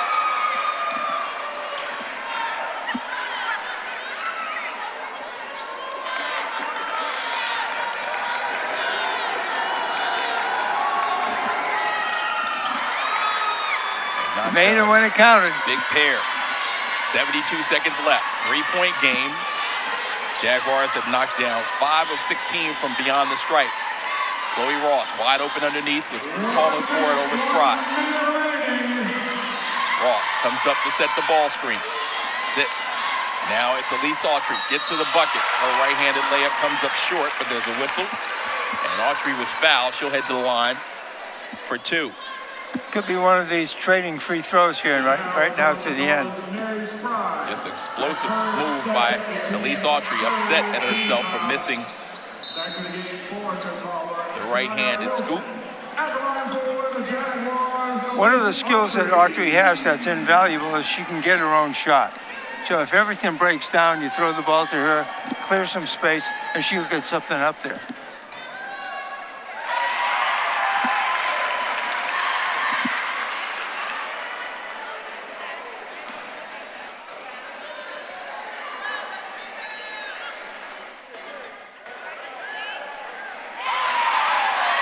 Second one up and good.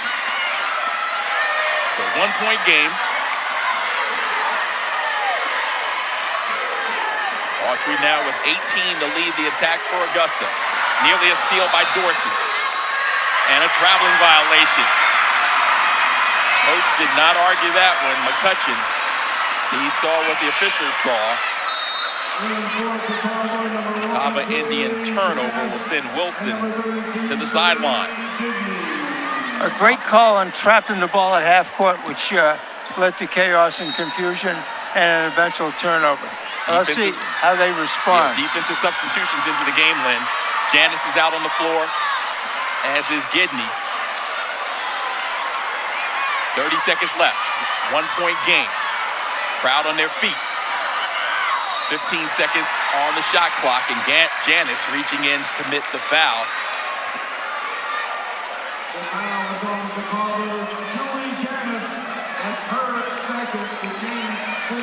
20 on the shot clock, and a timeout on the floor.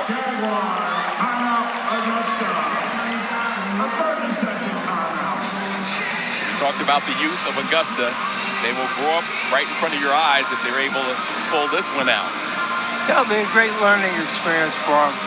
And they haven't played well, but they haven't played badly either. Some areas of the game they've done well on the boards. They've done pretty good on their transition offense. And they haven't made a huge amount of turnovers either.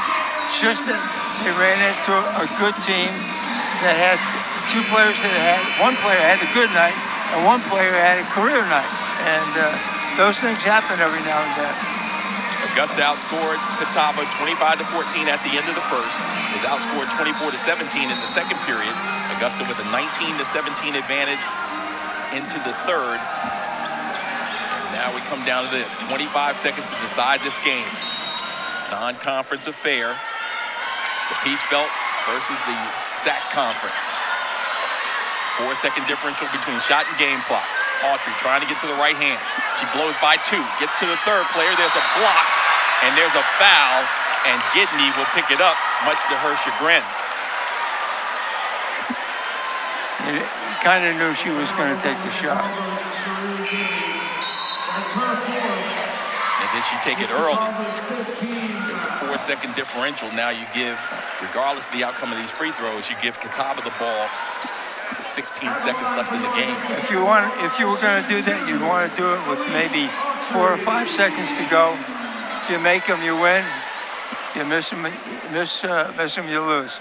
She's a good free throw shooter.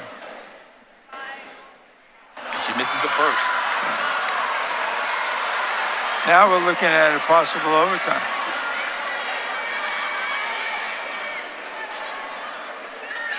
.83% free throw shooter coming in. Goes through her routine and buries the second. So we're tied with 16 seconds left. And a timeout called by Catawba. They're 1-1 on the season. Augusta a perfect 2-0. 15.7 seconds remaining. Augusta will have to do things on the defensive end. Let's see if they keep that same young unit out there.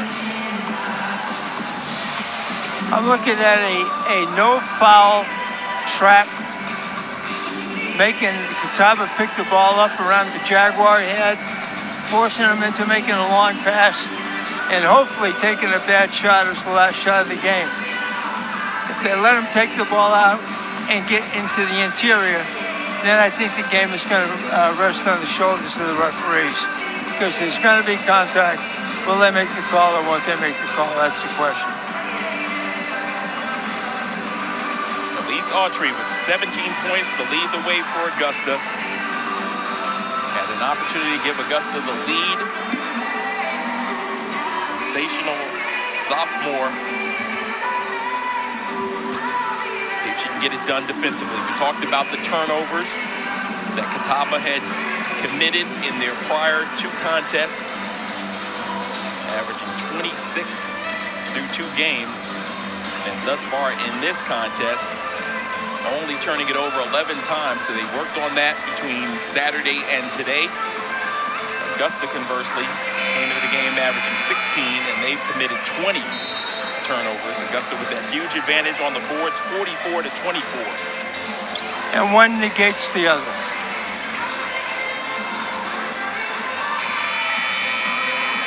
The amount of free throws shot is kind of similar. The amount of free throws missed is kind of similar. So here we go. Will there be a trap? 15 seconds left. Catawba with the basketball. Tie game. Autry out there hawking. Goodlet and almost got the turnover. 7.3 seconds left. They're still going with the same play apparently. Spry at the top of the circle. Got to go inside quick. Got to go quick. Ingram. Too much Drop time. the ball. Wilson. Spry has it. 2 seconds. Too much 1 time. second. Spry's got to get a shot off. She does. Desperation. Oh, we're going to overtime. Spry just missed it. Oh, my goodness. That was online as it left her hand, and it was in time, Lynn. Shot clock awareness. They took too long to get in position to get the shot. The good shot, but they almost made the shot anyway. But it was a desperation one. Wow. What a game we have. Our first overtime contest of the season. People are getting their money's worth. Let's take another look. Final seconds of this one. Spry holds on to the ball too long. It's very hesitant on the drive, and then kind of takes a desperation shot. But it was the guards' fault to start with in the beginning. They messed around with the ball too much at half court.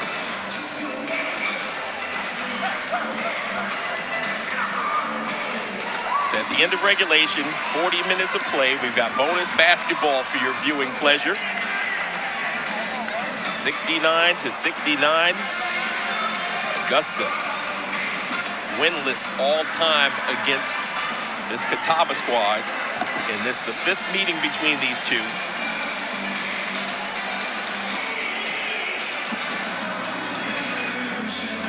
The series began 19 years ago, back in 2006. Augusta lost that one 76-68. I told you in the onset of this, Lynn, none of the games have been decided by more than 10 points. And this one tends to follow in that same vein, barring something unforeseen in this 5-minute overtime. Well, although the talent is different on each team, it's an equitable talent. Augusta is stronger in certain areas where they're not, and vice versa.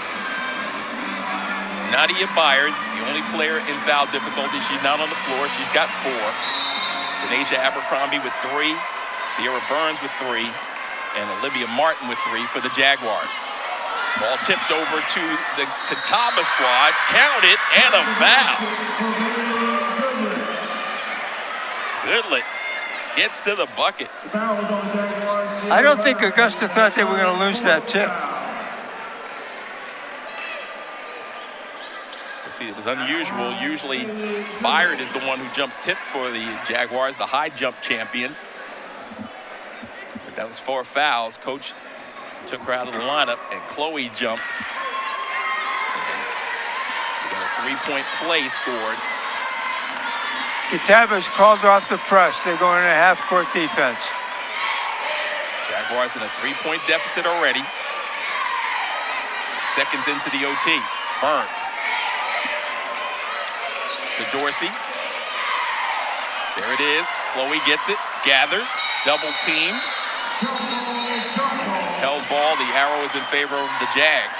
It's a difficult pass right there for Chloe, who hadn't gathered, but where she fumbled one earlier, she was able to pull that one in.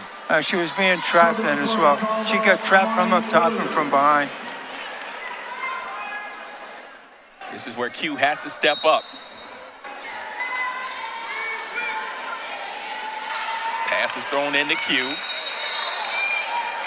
Not happy with that pass from Autry. Yeah, it wasn't Q's fault. It was a pass, an ill-advised pass, as they say on ESPN. And now Byard comes in. So Nadia Byard comes back in. Byard, that is, comes back in for Dorsey. Jaguars need a stop. Imani.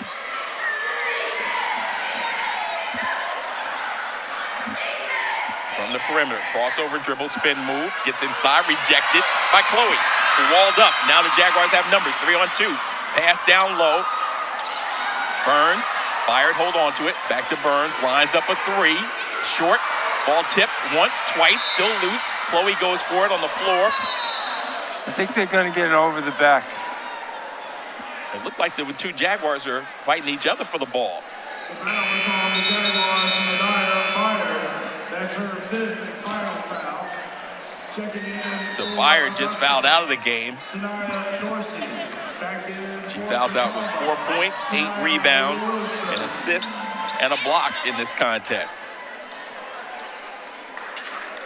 So we haven't seen much of Cece, who started the first 2 games, Lynn. Yeah, I was looking at the stats earlier, and I'm going, maybe she's hurt, or maybe the pace of this game isn't for her. She's only played 5 minutes and 36 seconds, 0 for 1 from the floor. Got an early exit. She did not start this contest first time. Ingram missed the second one after making the first. 4-point game, 2-possession contest, barring a 4-point play. Burns trying to get to the left hand, left side that is. Now has to reset. Dorsey, incredible speed. As is Autry, crosses over, goes right. gives it off. Ross from the perimeter. An offensive foul is called against Autry. Went too deep and left her feet. That's her second. Jaguars want to put a little pressure on, at least Celeste Stewart wants pressure initially. And now here comes Cece. The guy that's got 3,000 more assists than anybody else in the NBA is a fellow by the name of John Stockton. And one of the reasons is he never left his feet when he passed. 73-69. Jaguars need another stop. 3.5 left. Q almost gets the steal. Dixon Booker with the basketball. Gets a high ball screen and then nearly throws it away. It's Ingram. Can't put it on the floor. Bring it up top to Gidney. Gidney travels. The Jaguars have an opportunity. Still plenty of time in this overtime session, but you don't want to go down a third possession.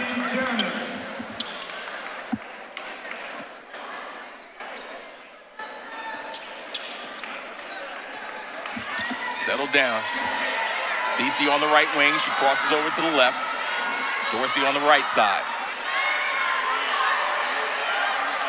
They're really spacing her right now. They're trying to take the drive away. Wide open. Autry for three. Gets fouled shooting a three. That's another thing that drives a coach crazy.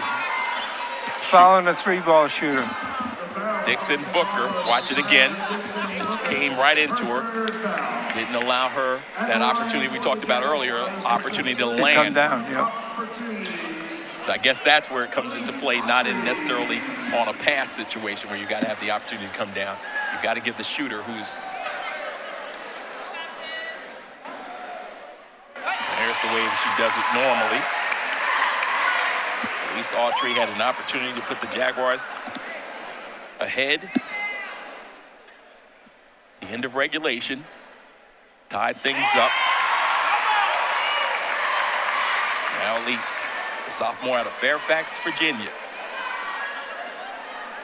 We know about Dip's prowess in the DMV, pulling in athletes.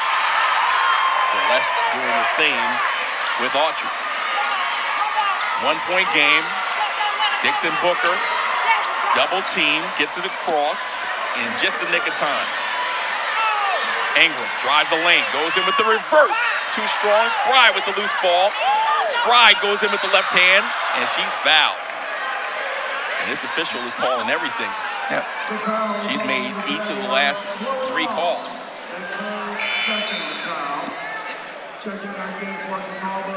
As it is in many contests like this, at the end, it's a free throw shooting contest. We talked about the lack of success for the Catawba Indians. They missed 10. So they're now 19 of 29. Spry has been on fire down the stretch. She's made 5 in a row with those 2. 3-point game. Cece with the basketball.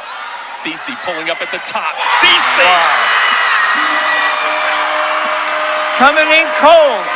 She brings rain. The junior out of Richmond says, I might not be in that Maryland, D.C., Virginia portion, but I'm still in the state. And I know what to do come winning time. 75 all.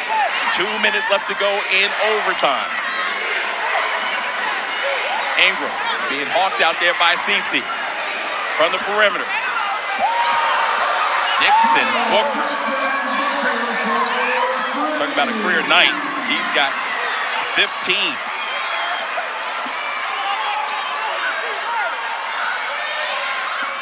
She's averaging 3 points a game, Lynn. It happens. Every now and then a mystery person steps up and cuts your throat. Dorsey. Up top to Cece. Q over the top. Chloe gets shoved. Chloe will go to the line to cut the deficit to 1. Opportunity, that is, to do so. Wilson will come back in. Coach McCutcheon. CC. Check out. At the line for your Augusta Jaguars, Chloe Ross. Chloe's 0 for 4. Let's see if she can make these now.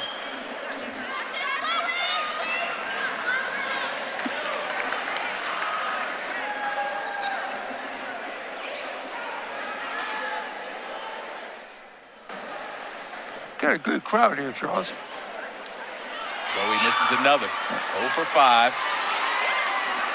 Freshman out of North Carolina.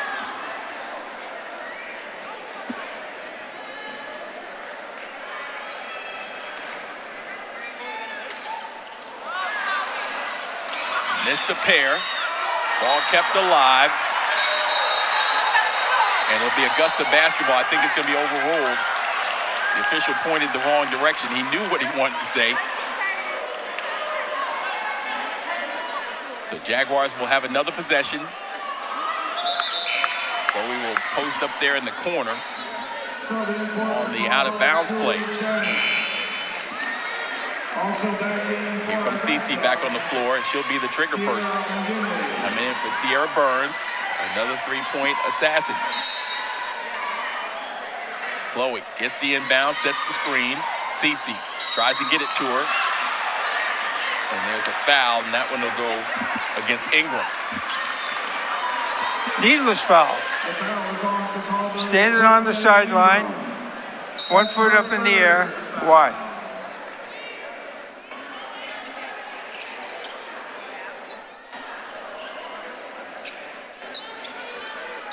CC will head to the line where she's 2 of 4 on the season. Well, shooting's supposed to be her thing, and if it is, these 2 shots should be money. 2 for 4 in the season, averaging almost 11 points a game, 3rd leading scorer for the Jaguars.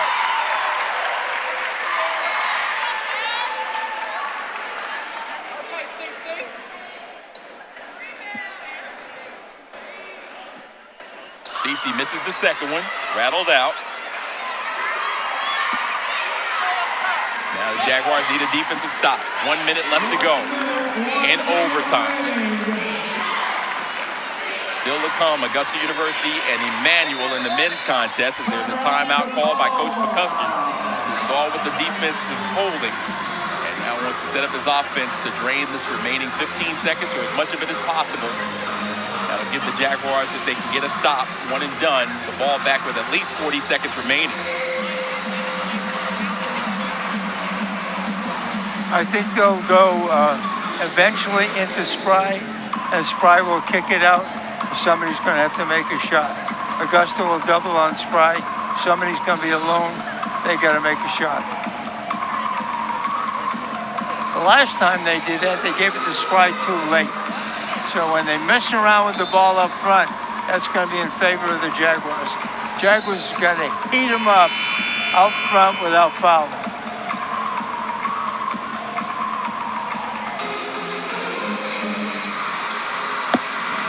Jaguars starting off the season at home with a series of contests. It all began on Friday. Lynn and I called their victory over North Greenville in the Peach Belt Conference Carolinas Challenge, 76-58. And things continue with a lot of fun in the 4-point victory over Barton College. This one has been a nail-biter. Jaguars led twice by as much as 11. Catawba's largest lead has been 4. The biggest run by Catawba was 11. Jaguars' largest advantage was 10. Or largest run was 10. Off-balance shot is up and good. Spry said, I don't need anybody else's help. I got this. I think that was a hope shot. Now inside. Off-balance shot. Elise Autry hits. So both teams scoring in a matter of seconds. Now 30 seconds remaining in overtime. Wilson crossing the timeline to run the point duty. She was not the starting point guard. Look at the shot clock. You don't have to shoot. You do not have to shoot. 4-second differential between shot and game. No fouls needed as well. Wilson nearly tipped away by Autry. There's a deflection. And it's off Ingram's hands. 10 seconds left in the game. The Jaguars want the timeout to cross the timeline. They can't advance the basketball, and they will do so. 80-78 Jaguars in this overtime session with a chance to win it.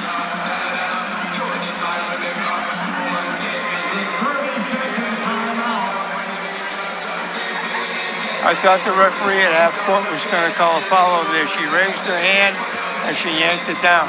If she had, that would have been the game.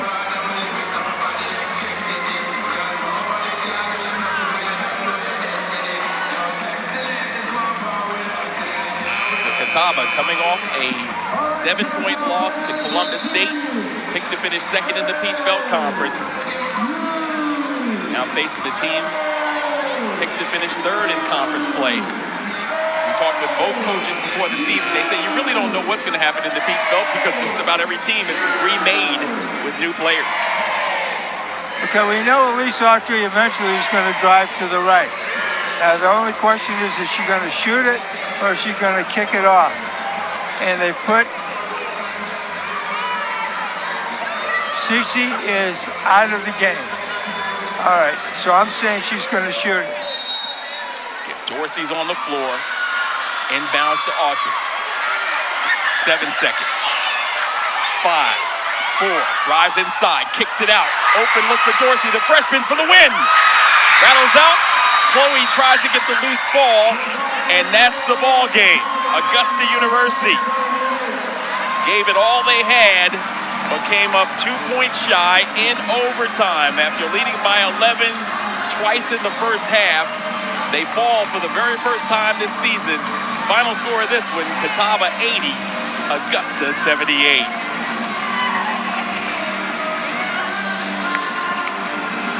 Two good teams played well.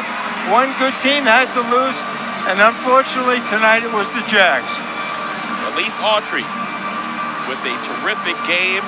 She set up the winning play on the pass to the wing. It just didn't work out as we see some of the outstanding things that happened on Young Jags night. First ever creation of this event with the tailgate party, but it was Ingram who fired at will. Autry did everything she could to keep the Jaguars close. From the perimeter, they were knocking down shots to the tune of 7 made threes in this game. Q was flying. Chloe got it inside and was scoring in bunches as well. Ross with a career high 14 and 10, a double-double in this contest. But every time the Jaguars took advantage, it seemed like Catawba came back. Sierra Burns led that sophomore freshman variety as Burns knocking down threes from time to time. The Jaguars will be back in action, remember, this coming Sunday, as they'll play at 5 p.m. It's Women in Sports Day, and they'll look to rebound from this defeat as they worked it inside. Gidney scoring, and the lady that we featured at the top, Mary Spry. Q making things happen from long range to show why she's a potential, and that's it from Augusta, where they fell in this contest 80-78. Peach Belt basketball continues a little bit with the men's side. Good night, everyone.